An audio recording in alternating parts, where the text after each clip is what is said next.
Hello, Guitar Smarts fans. Before you check out this podcast, I want to make you aware of a cool new place where you can interact with other Guitar Smarts listeners. It's a Facebook group called the Guitar Geek Hangout. That's where we hang out and talk about all things guitar. So, if you like the Guitar Smarts podcast, come and chat with Kiran and myself over in the Guitar Geek Hangout on Facebook. Maybe check out some pre-podcast clips and even get involved in asking and answering lots of questions from the other page dwellers.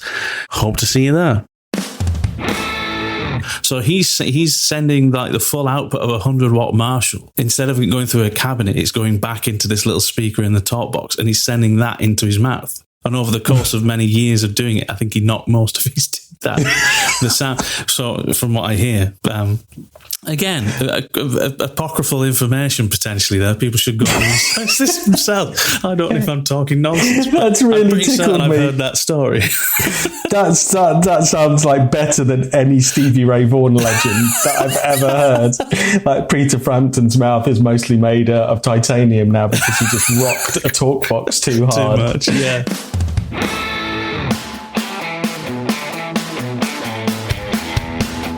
Welcome back to the next episode of Guitar Smarts. Thanks for joining us, and thanks for sticking with us and being patient while we took a little bit of a summer break. We are all refreshed. We've had some nice time off from work and from doing the podcast to refresh, rethink, and get some nice things planned, and we are back at it today, so thanks for downloading. This week, Kiran and we are discussing our most favourite and most inspiring live albums, live records that we've ever listened to, and we hope you enjoy this too.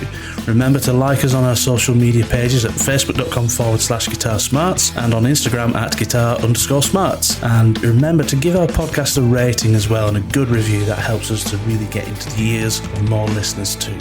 Anyway, enough waffle from me. Let's get back to it. Kiran, good to see you. How are you doing? Yay! Welcome back from the summer. Nice little summer break. A few weeks off. It was been good. nice actually to chill out and just get a little bit of respite from such a busy schedule leading into the summer. How about yourself? Are you keeping well? Yeah, I'm really good, mate. I know work for both of us was pretty full on.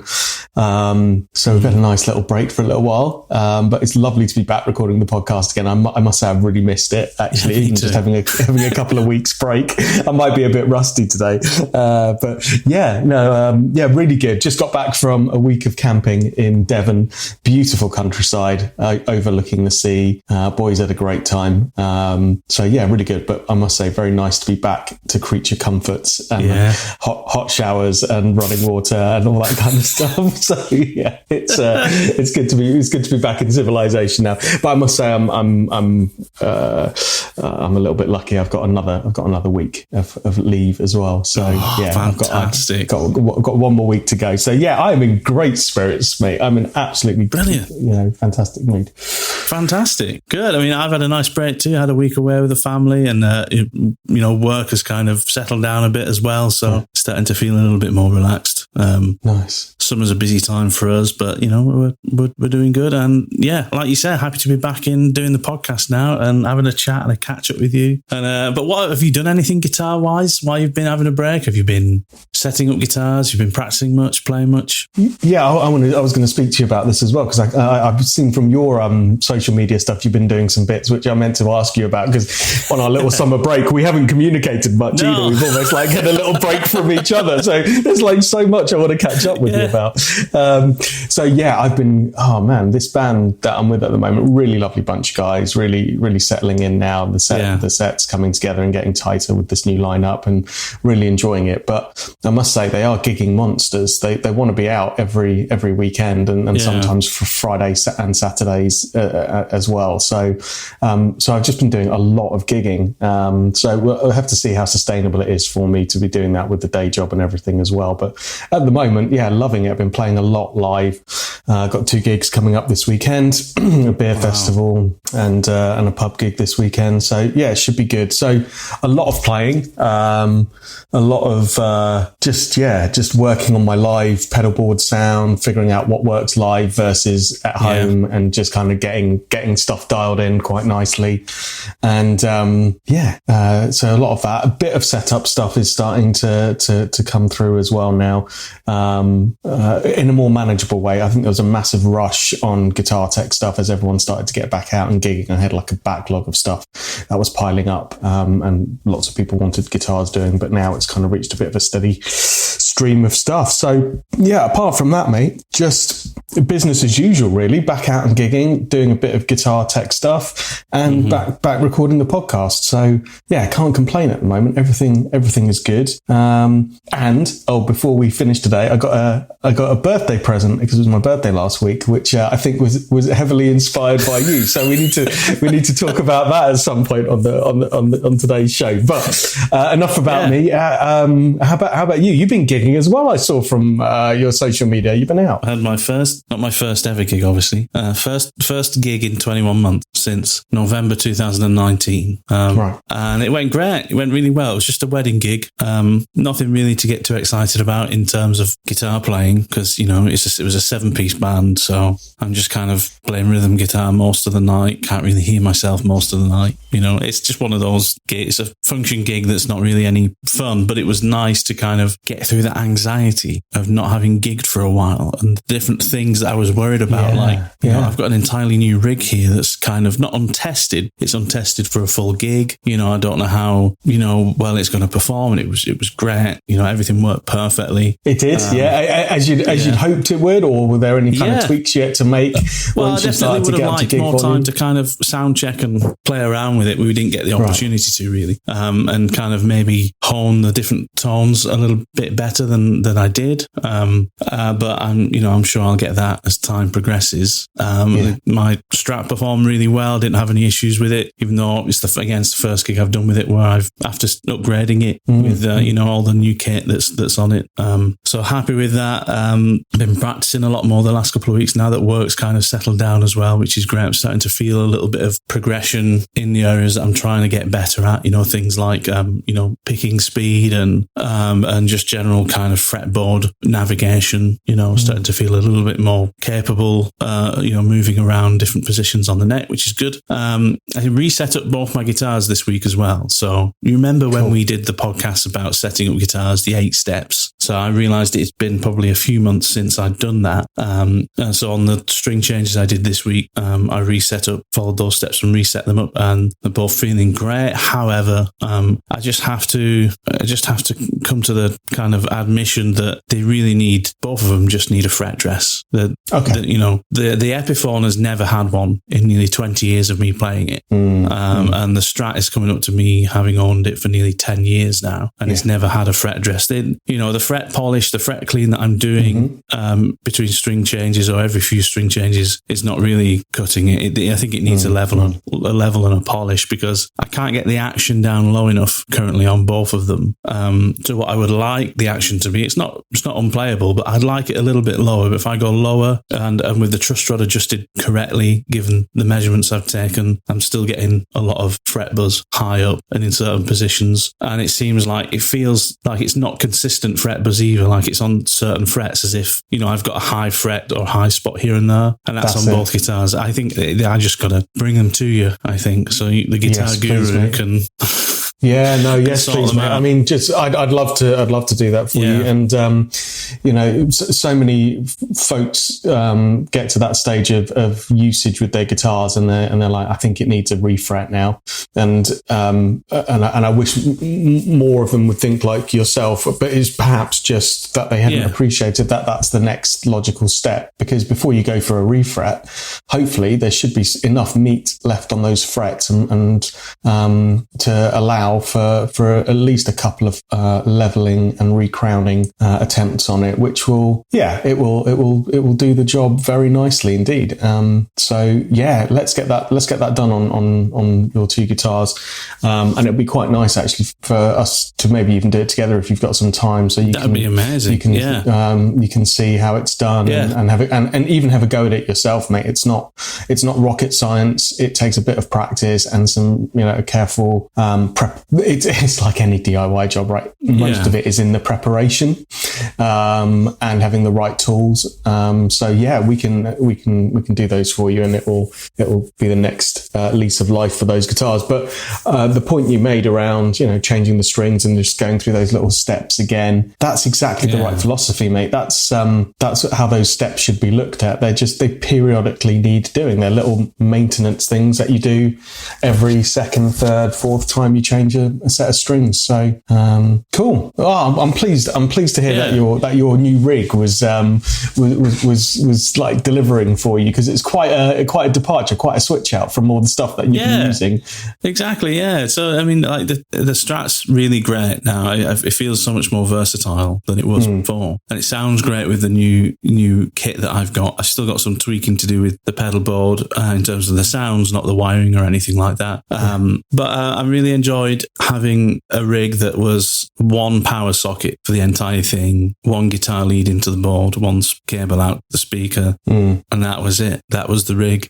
So the simplicity of that was fantastic, to have something that was a lot less complicated, a lot easier to set up. It was just a shame it wasn't the kind of gig where I could turn up a little bit more and just get the rig working. It's not working, but getting it kind of a little bit louder so I can really hear what it's like wound up, and spend a bit more time getting some good sounds. It was just one of those wedding gigs where you've kind of got to set up and just line check, as people are coming into the venue, and then you disappear off until you play later on. So a bit frustrating, but it was good to get a gig out of the way. I've got another one next week, so wedding depth gig for the same band. Wedding depth gig for the same band, but a smaller. Cool. It'll just be me, bass, drums, and two singers. So a bit more work. For me. Wow. Okay. Yeah, quite a lot of work, right, to fill in that rhythm exactly. section. I quite enjoy doing them when there's a keys player and there's a horns player as well, because you can kind of feel like you can sit back and find a space to play, kind of thing. Do a bit more of that kind of, I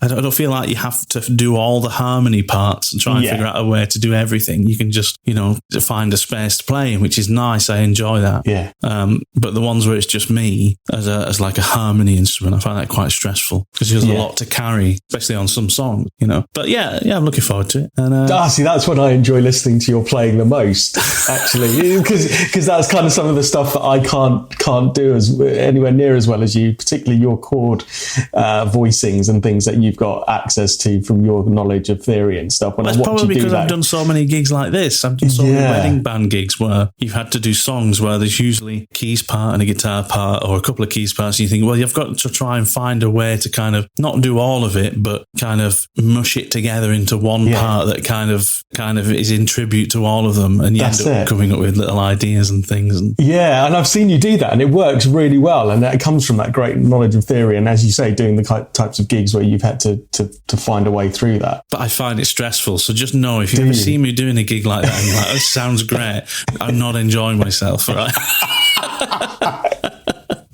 Well, sometimes in life, through pain comes the greatest results, if anything is worth achieving. But I know, I do know what you mean. Actually, having said that, one of the two gigs that I've got this weekend, actually the beer festival one, is we're only doing an hour set, so it's quite a nice just hour of our top covers that we do. But I'm the only guitarist on that one, and normally we go out with two guitarists. So I am actually going to have to think about this gig this weekend a bit more carefully, and maybe have a little practice at home, just doing exactly what you've just mentioned, which is, okay, normally we've separated out the rhythm and lead guitar parts for every song in a way that works in a really nice complementary way, but I'm going to have to approximate both of those on this gig.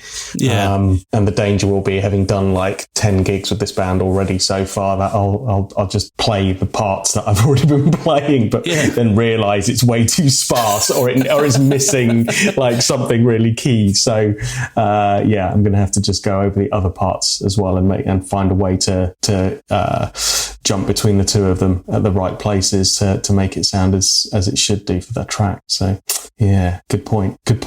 Right, must write to-do list.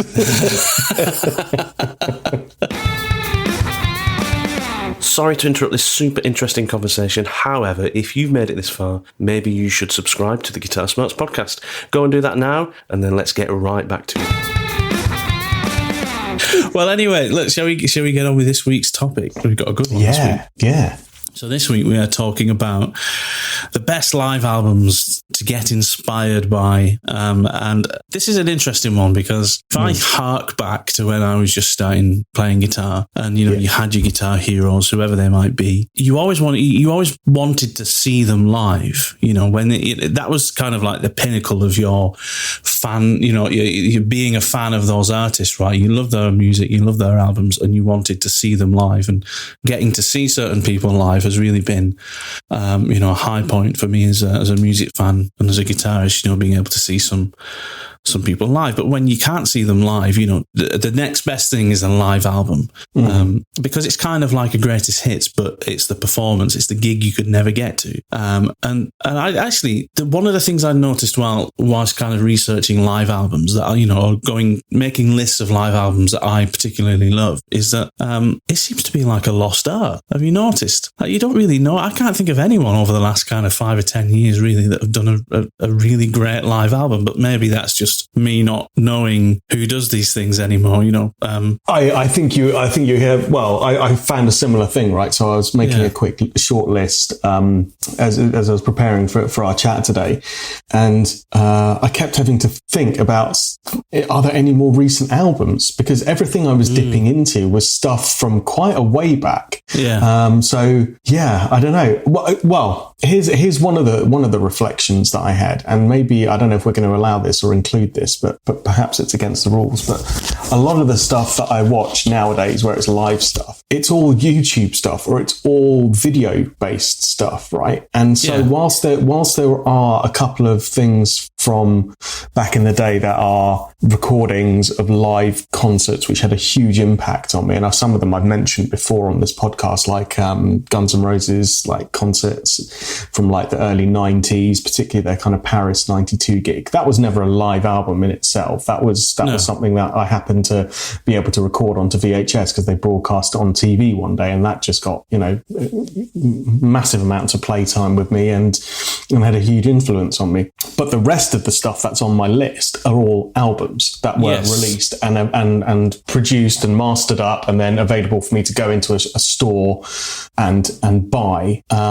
even if they were recorded on video as well at the same time. That wasn't how I consumed them really, because we didn't all have like TiVo boxes or DVR recorders. It was like all VHS, and it was all, nothing was HD or 4K or anything like that. So it was just kind of like the best way to really have it was to go and buy the CD and listen to it that way for the best fidelity. So nowadays, I guess if you want to see somebody live or experience that live, as you said in your words, it's like going to that best gig ever that you can actually be there for yourself. Well, I guess you just kind of go onto YouTube now, and then maybe they'll release it as a CD, but otherwise it's there on Blu-ray or it's there in YouTube land for access, and maybe that's why we struggle to find something. Bonamassa's got a few great live albums that have come out recently, which are really good. Yeah, I'm a big fan of some of his live albums. Actually, I haven't got them on my list because they're not really as kind of iconic in my mind as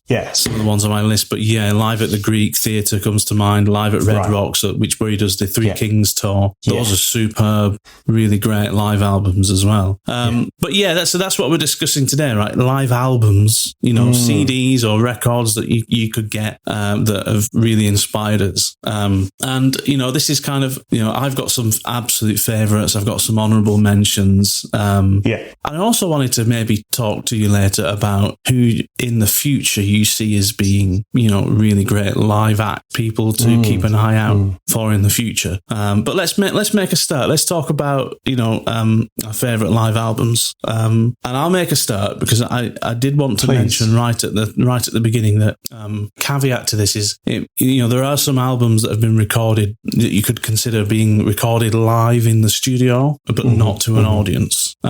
Things like From the Cradle by Clapton, I've mentioned a lot of times. That's essentially a live album, a live performance. There's no audience. And also Van Halen 1 and 2. Amazing albums. I've been down a Van Halen hole for the last kind of month or so, big time. And those two albums are incredible, and they are mostly live. Some overdubs, but they are mostly live albums, but not to an audience. So those are not included in my list, but kind of wanted to mention them.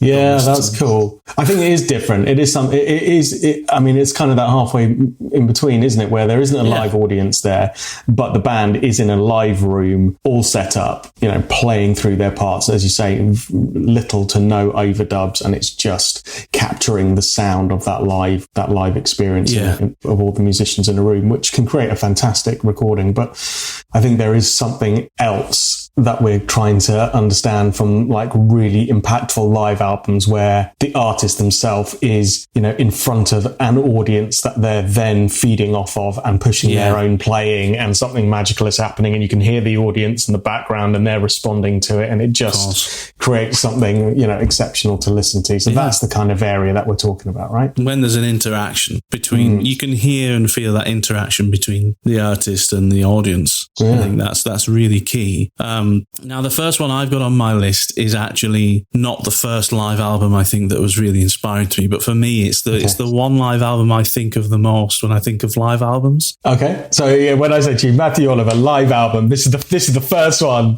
that comes to you. This is the first one I always think of. I'm intrigued, and I think you're going to be surprised because I think this is a much maligned album, if that's the right word to use, that people seem to make jokes about and laugh about, and it's Frampton Comes Alive by Peter Frampton. Which is just, I don't know if you've ever listened to it, but it's an astonishing live album. Really is just is amazing. Is it 2 hours of talk box? That's all that comes to mind when I think of Peter. 2 hours of music, about an hour of talk. Legendary, but there is a lot of talk box on that.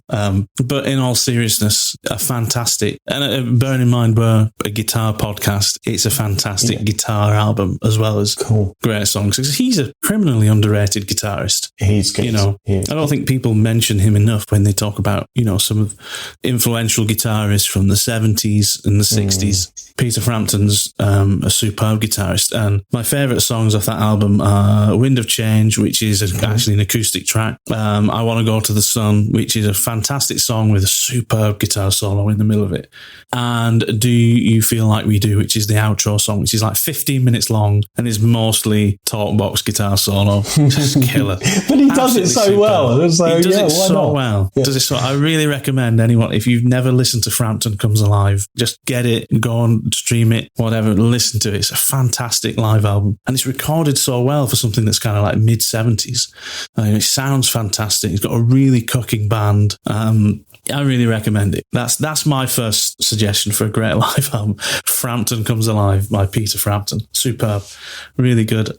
I actually watched last weekend the Clapton Crossroads concert, but from 2019, which is one I haven't seen yet. So this is, I guess, the most recent one, because I don't think they would have done one last year with lockdown and everything. And I think Clapton wasn't in the best of health last year and things. So I managed to watch the 2019 one, and Clapton and Peter Frampton do a number together. I think it was While My Guitar Gently Weeps. I think that was the one. I can't remember. But I remember thinking, actually, he's a really great guitarist. And it's a bit of a jovial performance between the two of them. I mean, Peter Frampton is egging Clapton on to have a duel with him, a guitar duel, and they do a little bit of playing against each other, and it's all done in good taste. But he's a great guitarist, really, and he's great. I feel a bit sorry for him as well, because I think last year was meant to be his farewell tour. He wasn't going to tour again because I think he's diagnosed with a form of like motor neuron disease. Been diagnosed over the last few years. I don't think it's like, I don't know what it is exactly, and people should go away and just check rather than listen to me. But he's getting to a point where he can't play anymore. Right. So he was meant to do like a farewell tour, which obviously got cancelled because of the pandemic. But I think he did a recording instead and released a studio album. But yeah, people should check out his music. He doesn't get praised enough, I don't think. Old Mr. Frampton. Well, there you go. It's getting added to my Spotify list. A fine recommendation from you, sir. And yeah, I'll give it a listen. You'll be buying a talk box this weekend, mate. I would love a talk box. Do you know how I absolutely love the sound of a talk box. I mean, you know, if nothing else, then just to use it for living on a prayer, that would justify its existence in itself. Yeah. But have you ever used one? I mean, I've never used one. No, I don't know why. I find it somewhat strange to think what it must be like using one. Also quite for my teeth, because I think Peter Frampton has an entire mouth of false teeth because of it.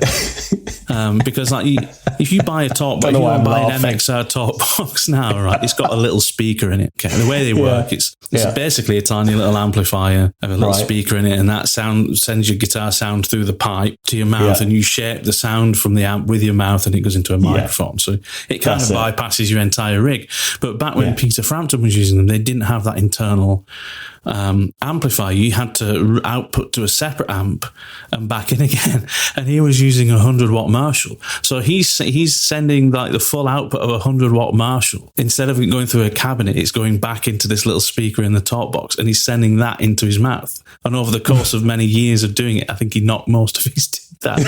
The sound. So from what I hear, again, apocryphal information potentially there. People should go and research this themselves. I don't know if I'm talking nonsense. That's really tickled I've me. heard that story. That sounds like better than any Stevie Ray Vaughan legend that I've ever heard. Like Peter Frampton's mouth is mostly made of titanium now because he just rocked a talk box too hard. Too much, yeah. Yeah, that's brilliant. I hope that's true. Swallowed a 100-watt Marshall. He basically, because he literally ran a 100-watt Marshall through his mouth. I hope that's true. We need to get your dad to fact check that for us. Dad, can you fact check that, please? Thank you. Awesome story. Right, enough Peter Frampton for today. But what's on your list, mate? That's brilliant. Right, so I started writing my list. Where should we go? Right, I'm gonna cover off some obvious ones and not dwell on them for too long, right? Because I want to spend some time getting into some more like less obvious ones. Yeah. So let me cover off my obvious ones, and why don't you tell me if you've got these on your list as well? I reckon I know what your first obvious one's going to be, but right. I don't know. Was I supposed to have a number that I was sticking to? Because I haven't. No, I haven't done a particular number. I've just listed some. Right, speed round. Here we go. Obvious ones. Right, Where the Light Is, John Mayer. That's it. Right, done. Ding, ding, ding. There we go. Let's get that one right off the list. Right, for anyone who hasn't understood why we love this album so much, then go back and listen to some of the other podcast episodes where we've waxed lyrical about this album. But it's essentially John Mayer greatest hits, but in 3 different incarnations of his live performing band setup. So you get every bit of experience that you would want, from a full band to him just acoustic with the guitar. Mm-hmm. It's a tour de force performance. I don't know whether any of it was overdubbed back in the studio or not to correct anything, but he doesn't drop a note for the whole gig, which, that's not why it's impressive. But, that is part of it. It's just we've been to see him live, right, doing his full band thing. A few times, exactly. And it's a very high fidelity performance, isn't it? Yeah, it's not, for sure. As you say, you don't know whether things are overdubbed. He's the band he doesn't need to do that. And I should add as well, again, being a guitar podcast, should mention one of the things I love about John Mayer's live stuff is that he generally goes out with 2 other guitarists as well, doesn't he? When we saw him live, he had Isaiah Sharkey and he had David Ryan Harris. The album is David Ryan Harris and Robbie McIntosh as his other guitarist. So it's they are just fantastic live. It's a fantastic live album from a guitarist point of view because there's so much guitar in there in the music. Definitely. Which reminds me, actually, I watched a YouTube video the other day of, it was actually a David Ryan Harris. That's his name, right? That's it. Ryan Harris. It was actually his band band doing a gig. I don't know, it looked pretty recent because Mayer was playing one of his Silver Skies, but he had Mayer guesting on it. Oh, like, really? In the background, like sitting in on a couple of numbers, like Mayer just sitting in, like that'll sell being Mayer. Yeah, well, exactly. Special, featuring special guests. Yeah. I wonder who that might be. And it also had Isaiah Sharkey as well. As his other guitarist. So, but it was kind of the dynamics of that John Mayer band, but flipped with David Ryan Harris taking the lead on the show, and it was great, really good. Go and check some of that out. It's in like a little jazz club somewhere in the States, but it's really good. Awesome. So yes, huge John Mayer fans. Where the Light Is, incredible live album. Right, where am I going to go next? Okay, this one's got to be on your list. Eric Clapton Unplugged MTV. Yes, that is on my list. Yeah, absolutely. And that was also going to be one of my little quick mentions as well, because it's too obvious, really. And it's such an amazing album and such an amazing musical performance as well. Everyone is on it. Every single person in that band is on it for that day. And to think that whole thing, and the other guitarist in that album is Andy Furlong. In an interview, he was saying about how to them, it was just like 2 hours of their day. That whole performance was just turn up for 2 hours and that was it. There wasn't multiple gigs, there wasn't multiple sets. It was just 2 hours out of their day. And it's just an iconic, probably the biggest selling unplugged album there was. But yeah, amazing. Well, their 2 hours in their day has probably resulted collectively in probably at least 2 to 3 years of my life in listening time, if not more. I mean, that is an evergreen album for me. Completely. I must have listened to it so many times over my life that the cumulative listening experience that I've had of it Old Love goes that version of it. Well, see, I hadn't accessed a lot of the Clapton albums at that point, so that was a gateway. That was one of the gateway albums for me into Clapton. That was the album that got me playing guitar unplugged. So all those songs on that album were the first time I'd heard those songs. Same for me. See, look, such kindred spirits, Matthew Oliver. Same. Right, that was the first version of Old Love that I learned how to play, and piano solo.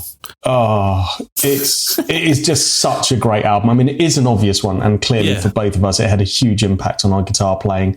But yeah, just again, another superb set of songs. He's got some ragtime stuff on there, some great, just kind of Delta blues type numbers.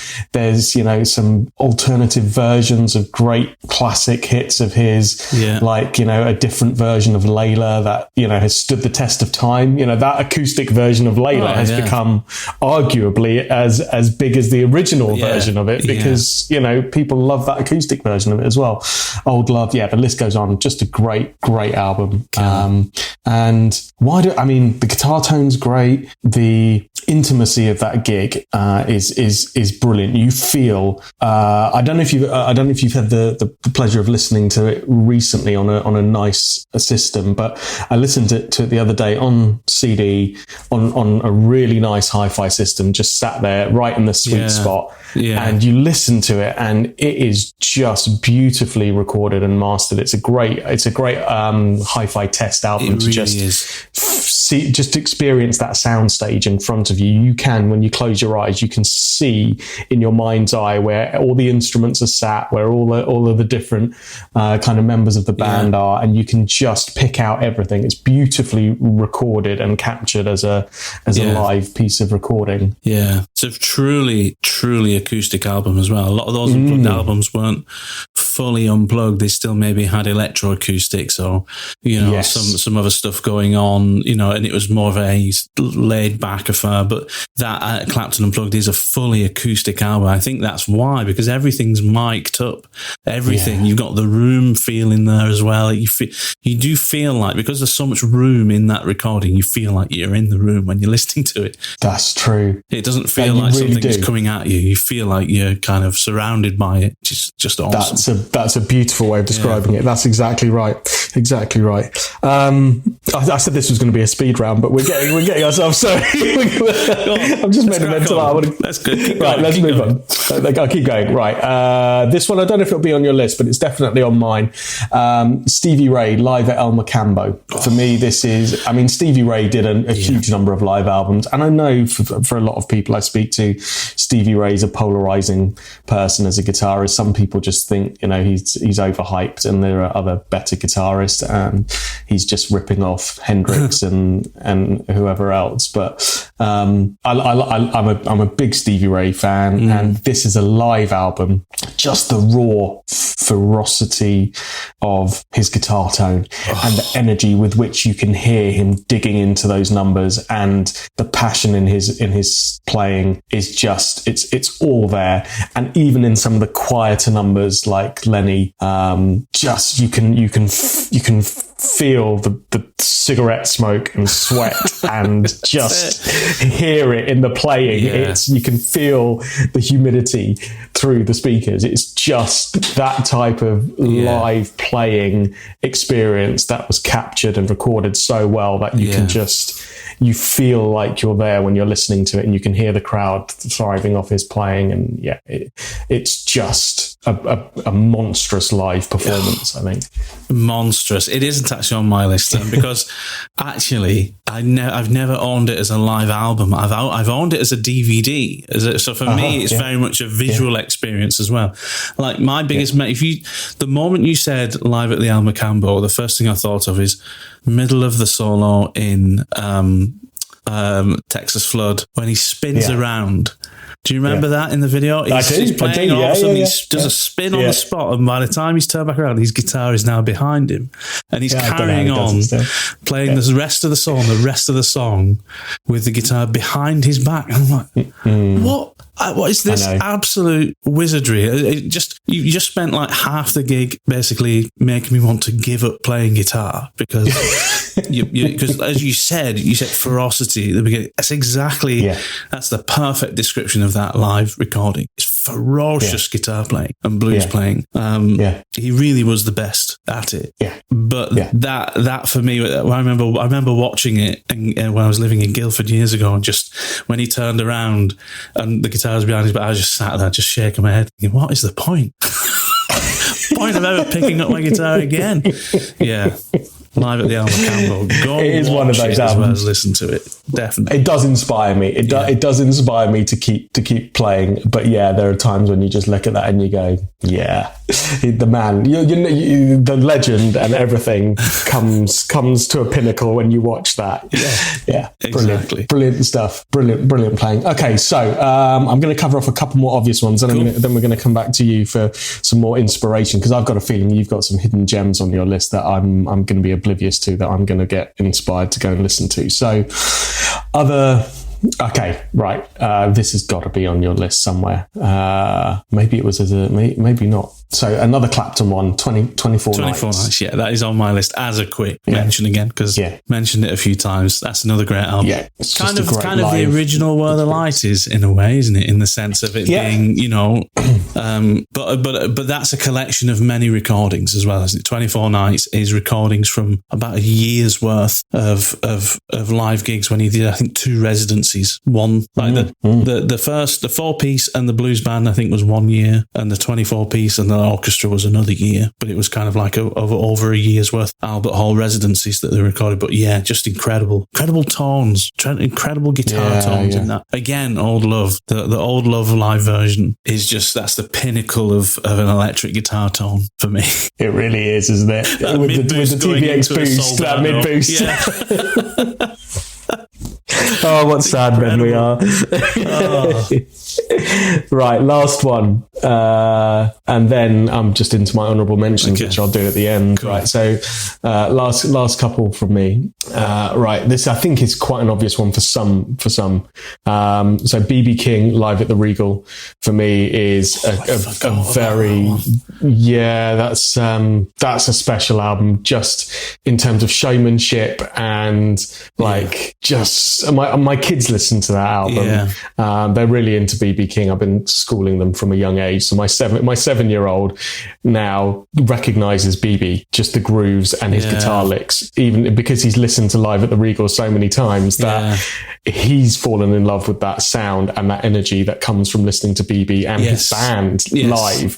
And I think that album is a great one to just experience, feel good. It's the blues album, isn't it? That's the blues album. If I could only take one blues album to a desert island, it would probably be Live at the Regal. Would it? Yeah, that's the blues album. That's the one that everyone says is the kind of the pinnacle of blues performance, I think. I mean, maybe El Macambo is, I don't know. But Live at the Regal is like, that is up there. Fantastic. Great choice. There you go. So that's my obvious ones done. I'm back over to you now for what I think is going to be an education.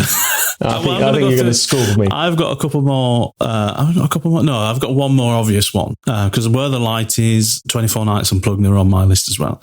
Another obvious one is the John Mayer Trio album from about 2005. Try, it's called. Which is the original John Mayer, Pino Palladino, Steve Jordan live album. That is the one that's the first John Mayer album I heard. And that is just, again, full of killer guitar playing, killer bass playing. Everything's just fantastic about the live album. And also, it's not like an arena thing. It was can't remember where it was in. It's like a New York, like Bowery Ballroom or something like that, where he did the gig. So you kind of know it's a little fairly, a little club gig kind of thing. This just sounds fantastic, really great. I'd forgotten about that album. Who do you think I was on that album? I think, and Steve Jordan's playing is just like, it's just epic on that.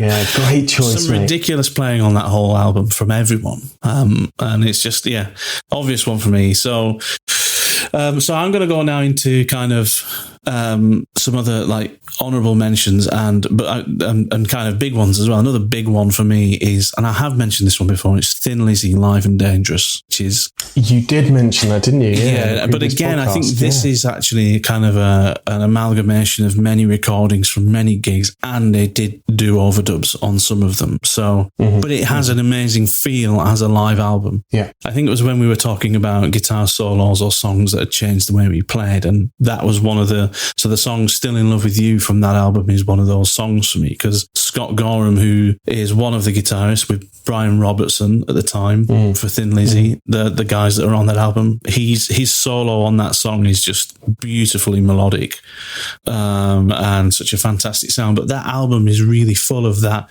interplay between those two guitarists, because they have such a striking difference in sound. Brian Robertson's really got an in-your-face kind of tough guitar sound, and Scott Gorham's got more of a smooth kind of gainy sound, and they really work well together, and if you know Thin Lizzy, there's a lot of guitar harmony parts where they work together. There is, and the whole album is just full of that. There's some great blues in there, some fantastic hard rock in there, some really good melodic stuff, and it's just a really great again, if this is a key thing for me. I think some live albums are better as greatest hits than greatest hits albums for some artists. You know what I mean? Like it's a good live gig should be kind of like a greatest hits performance for an artist, right? Absolutely. And sometimes some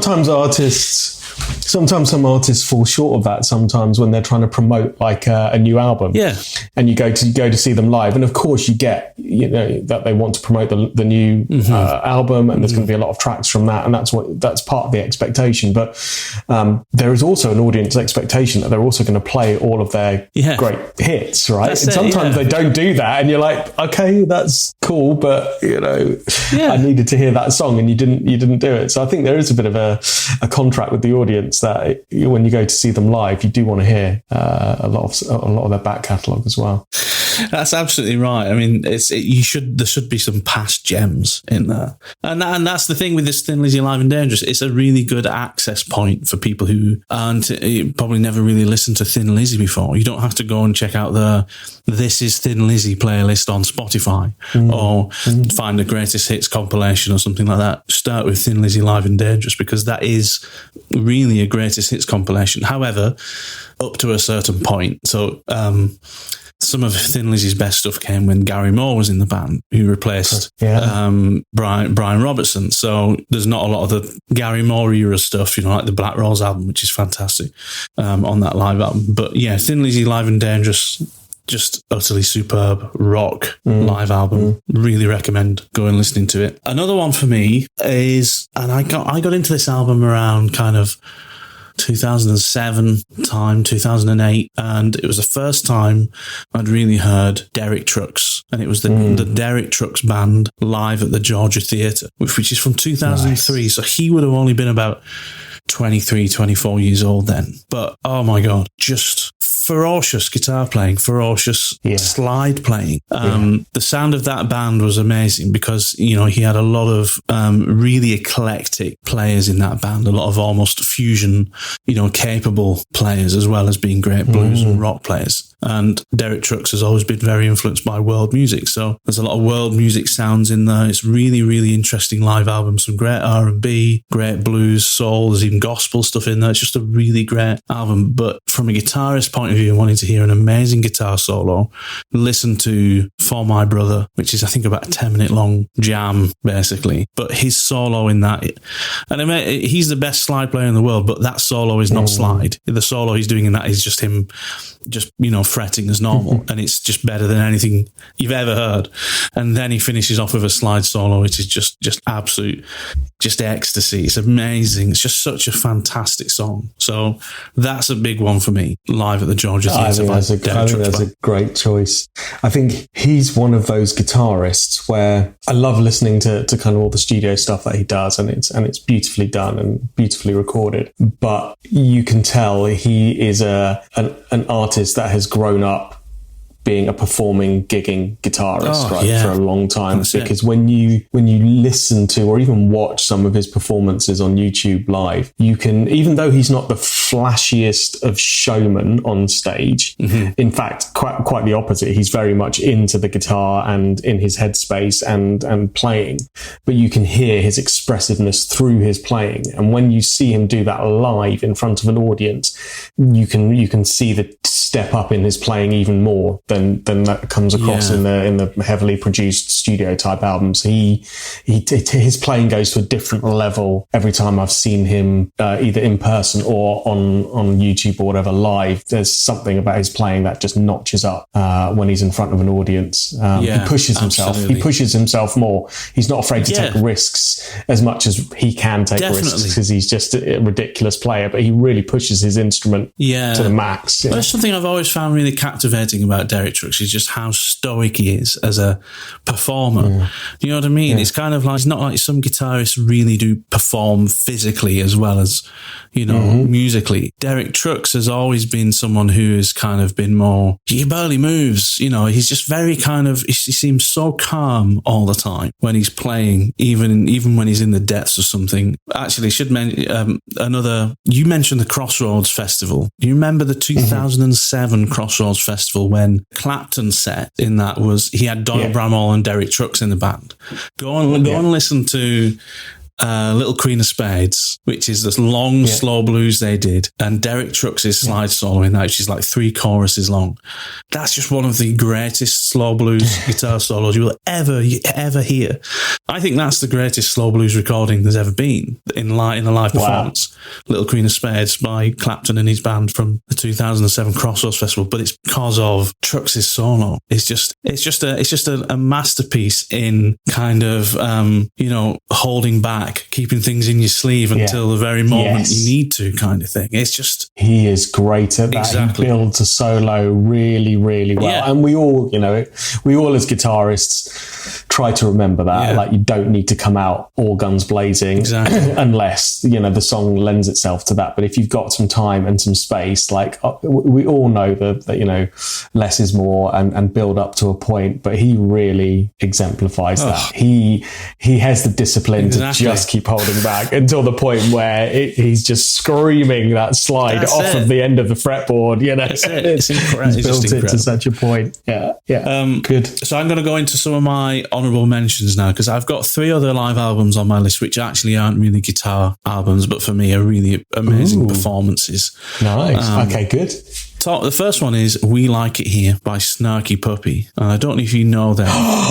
You like Snarky Puppy? You will have just made the Meet Rum and Music Club incredibly happy with your mentions of Snarky Puppy, who they got me into. I mean, like, this is uber session musician type exactly. stuff, right? I mean, Amazing. This is like the epitome of jazz funk. That's kind exactly of that. Yeah, right? it is jazz instrumental kind of, fusion almost. But it's ridiculously good. It's ridiculously good. Unbelievable. Some of the they've just got the best of the best people. Again, 3 guitarists: Bob Lanzetti, Mark Lettieri, who's obviously a very prominent guitarist at the moment, and Chris McQueen are on that album. And it's just there is some fantastic guitar playing, but for me, it's often about just the songs themselves and the performances. And again, actually, that album's recorded in the studio, but there's an audience in the studio with them, so they're always still recorded live with an audience. So it just fits in. Yes. So "We Like It Here" by Snarky Puppy. Great choice. That's a good Musos album. It really is. It's some amazing music on that. Again, so you'll be astonished by the ability of some of the music. It's particularly people like Corey Henry, who's just an incredible keys player. Yeah. Another kind of genius person who seems to be capable of anything, like a Jacob Collier type person. Another one, which again, not really a guitarist album, is Donny Hathaway Live from the 70s. Okay. Which is, again, an amalgamation of 2 gigs, one on the West Coast, one on the East Coast, and slightly different bands in each, but that's just an amazing soul live album. And Donny Hathaway is one of the best singers of all time, but it was just a really great album. Willie Weeks on bass, who's actually the bassist for that Little Queen of Spades thing. He was Clapton's bassist in the 2000s, Willie Weeks. So, and then the last one for me is James Taylor Live, which is from 1992, and just an amazing album of just fantastic songs. James Taylor's one of my favourite songwriters of all time. Beautiful storyteller, fantastic performer, always has a really slick band, some good guitar playing on that album because it's Mike Landau, session player from the 80s and 90s. Played a lot with the other session player.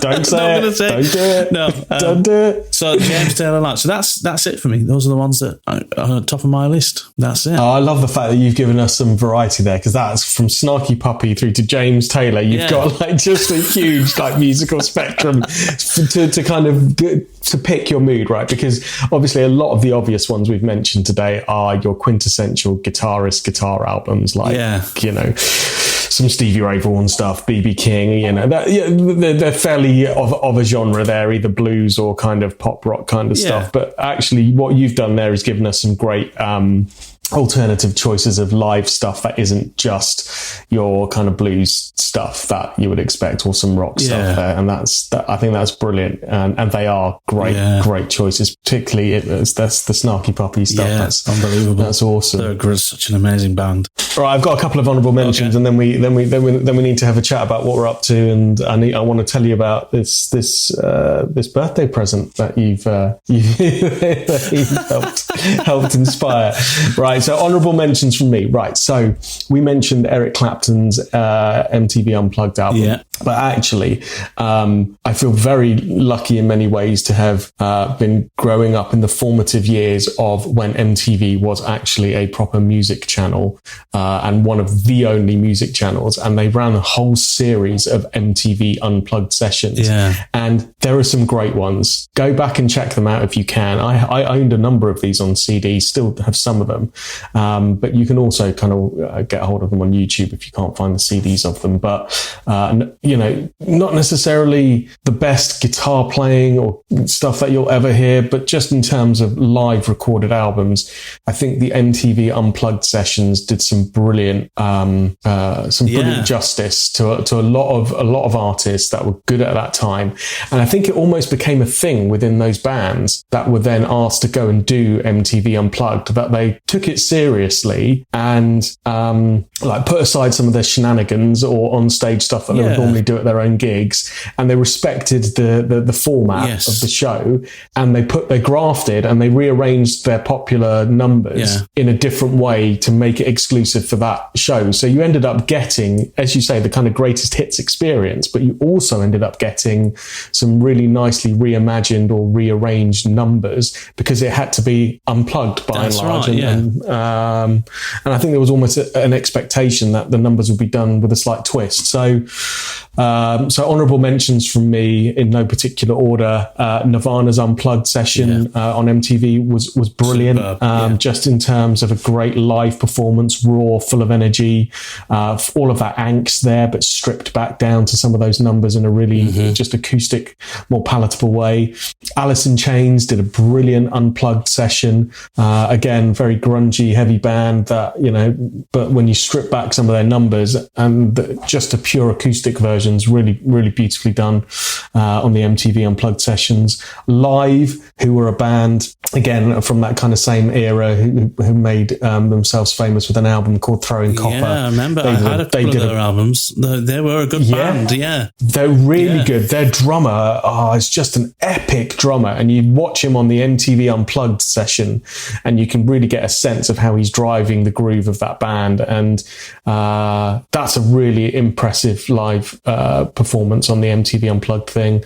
Oasis Unplugged, again, because Noel Gallagher did a lot of it, and for the first time we got to see, whether you like Oasis or that type of music or not, for me that was actually the performance that got me into Oasis, because I wasn't really into Liam Gallagher or his shenanigans or all of that. But when you actually strip back some of their songs and Noel performed them as a singer-songwriter, I got the songs then. I always preferred his voice to Liam's. I think Liam's voice suited a lot of the songs better.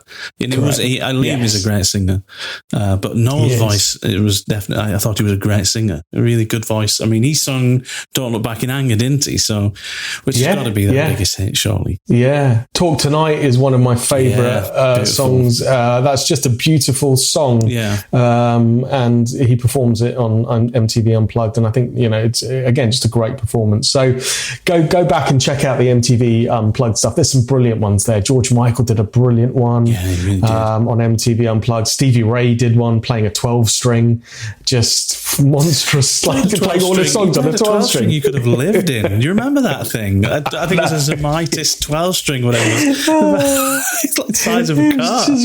How did he play ridiculous, wasn't it? It's only because no normal acoustic guitar would be able, as legend has it. He tried it. I think he tried about 7 different acoustic guitars, and they all just disintegrated into matches within his hands. So I think the guitar tech gave him a 12-string and said, "This is the only thing that will stand up to that." I'm just making it up now, but it could be true. It could be speaking the absolute truth. Yeah, you don't know.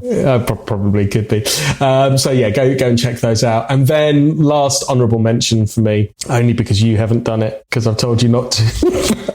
But I'm going to do it. it. So if only for our audience who are thinking they're not going to mention Toto or Lukather on this show. But I am. So the 25th anniversary live in Amsterdam Toto album. Oh, man, Steve Lukather's version of While My Guitar Gently Weeps on that recording. But basically everything the band does on that particular live recording is beautifully recorded. Really, really it's a proper stadium gig. Yeah. I mean, it's a full-on, tour de force gig. But Lukather's solo in While My Guitar Gently Weeps on that Toto 25th anniversary performance is amazing. Let's leave it there. I don't want to fall into that hole again. I'm pushing you back into the Toto hole from which you have crept out slowly. Back into the tambu. Back into deep in the tambu. Right. So anyway, there we go. I think that's pretty much it for me on the live albums. I did want to just mention that I think there's some good artists around that I think have done some good live albums recently that I think will go on to do some classic things. People like Wolfpack, who just done Madison Square. They did a Madison Square Garden, and that's a fantastic live album. And Theo Katzman, who's in Wolfpack, did a separate live album, live in Berlin, which is really great as well. But those guys, those are just a couple of last honourable mentions for me. Well worth a listen. The other guy that I'm really liking and getting into a bit more is someone you recommended to me. And again, he was on this 2019 Crossroads Clapton performance with Marcus King. Oh, yeah. The Marcus King Band. Unbelievable. He does an incredible, beautiful performance on that Crossroads concert. And live, he is really superb. So yeah, he's one to, as you've said to me before. Unbelievable. He's like a torch bearer, isn't he? For I think so. Blues and soul and R&B. Awesome. I think so. Cool. I think so.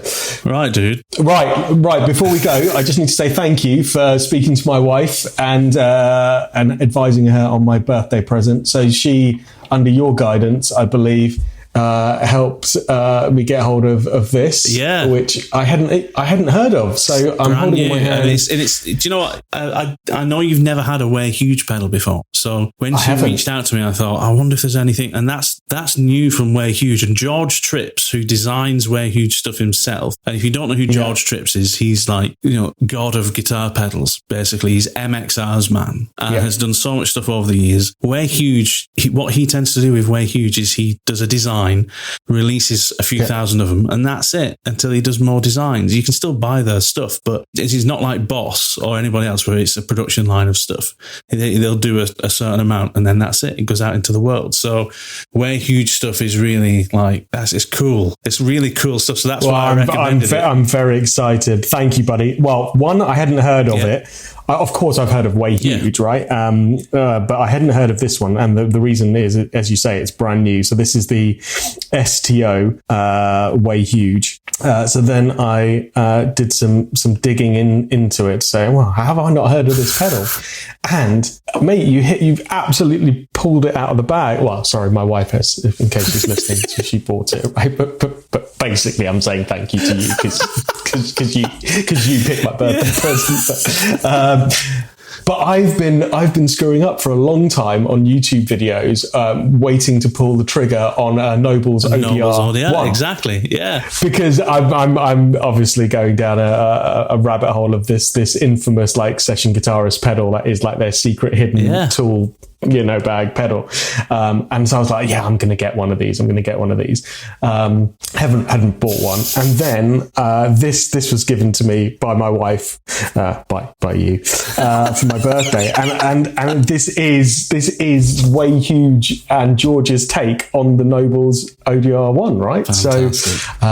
So that means this is perfect. This is great. You're going to try it out today? I haven't tried it out yet, so I can't wait to. I'm gonna plug it in after the show and give it a blast. And I think I know where it's. I think this might.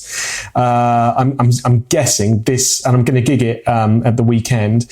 I'm thinking this is going to substitute out my blues driver on my pedal board at the moment, and this might sit in place of the blues driver as my kind of clean, crunchy kind of tone. But that's only my guess. I haven't listened to it yet or tried it yet. So let's see. What doesn't the STO stand for? Like standard something overdrive. I'm sure that's what. No, it's more exciting. It's way more exciting than that. It's classic kind of George Trips kind of comedy, because obviously George Trips did Joe Bonamass's pedals, didn't he? Like the overrated special, which is meant to be the overrated he's always special. Named them quite funny. Like he does one called the Camel Toe and things like that. It's always named Aquapus. The Aquapus. There, how can we forget? He's always done really well named stuff. Yeah. No, the STO stands for Super Terrific Overdrive. Overdrive, that's it. So he's already quite impressed with it himself. So let's see.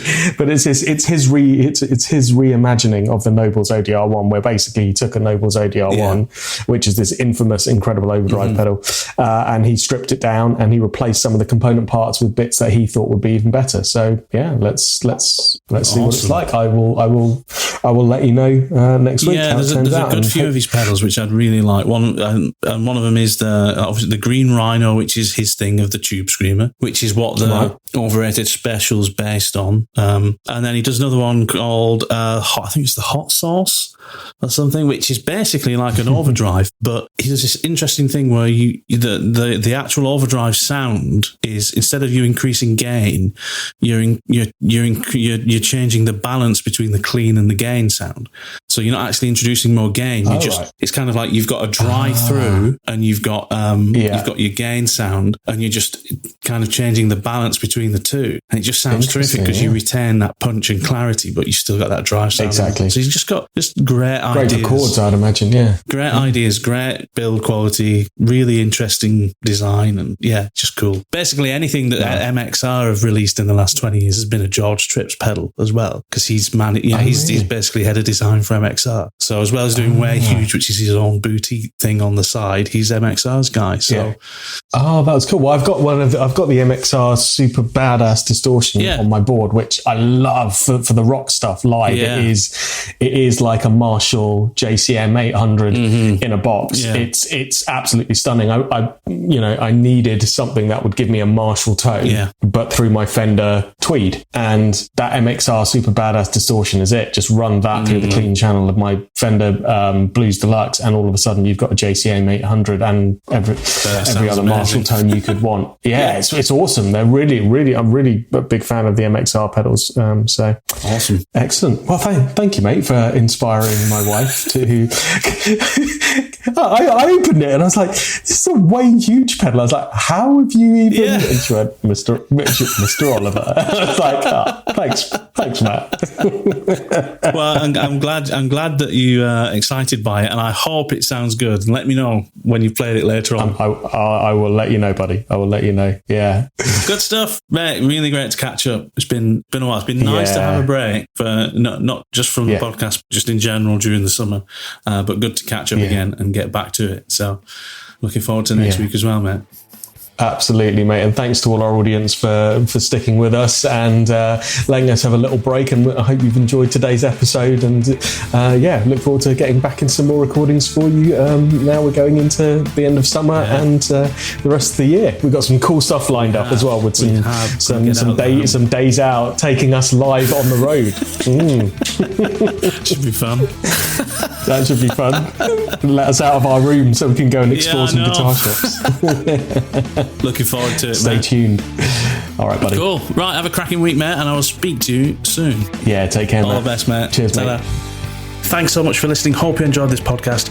Remember to come and like us on our social media pages on Instagram and Facebook. Come and give our podcast a rating as well. And please come back and listen to more from us next week. Take care. Have a fantastic week.